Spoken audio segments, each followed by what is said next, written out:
যারা ফিলিস্তিনি বাচ্চাদের ভিডিও দেখে চোখের পানি ফেলি, কিন্তু আমাদের ওয়াশরুমে গেলে হ্যান্ড ওয়াশটা দেখা যায় ইহুদিদের। আমাদের ওয়াশরুমে গেলে দেখা যায় সাবানটা কেনা হয়েছে যে সাবানটা আমি টাকা দিয়ে কিনে এনেছি আমার পকেট থেকে, সেটা ইহুদিদের তৈরি করা। আমি যে সফট ড্রিঙ্কসটা গিলছি ডক করে, সেটা ইহুদিদের তৈরি করা। এই সমস্ত পণ্য আপনি যখন মুদি দোকান থেকে কিনেন, আপনি কোন দোকান থেকে যখন ইহুদিদের কোন পণ্য কিনেন, তখন আপনি পণ্য কিনেন না, আপনি মূলত ইহুদিদেরকে চাঁদা দেন বোমা হামলা করবার জন্য।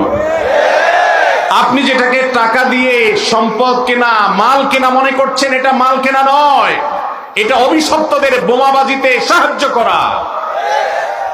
লজ্জার বিষয়, কার্যকরভাবে বাংলাদেশে এখনো পর্যন্ত ফিলিস্তিন ইস্যুতে আমরা একটা বয়কট কার্যকরভাবে করতে পারি নাই। একটা সফট ড্রিঙ্কস শুধুমাত্র কিছুটা বর্জন করা গেছে আলহামদুলিল্লাহ, আর বাকি প্রোডাক্টগুলো সব যেভাবে সেভাবে রয়েছে।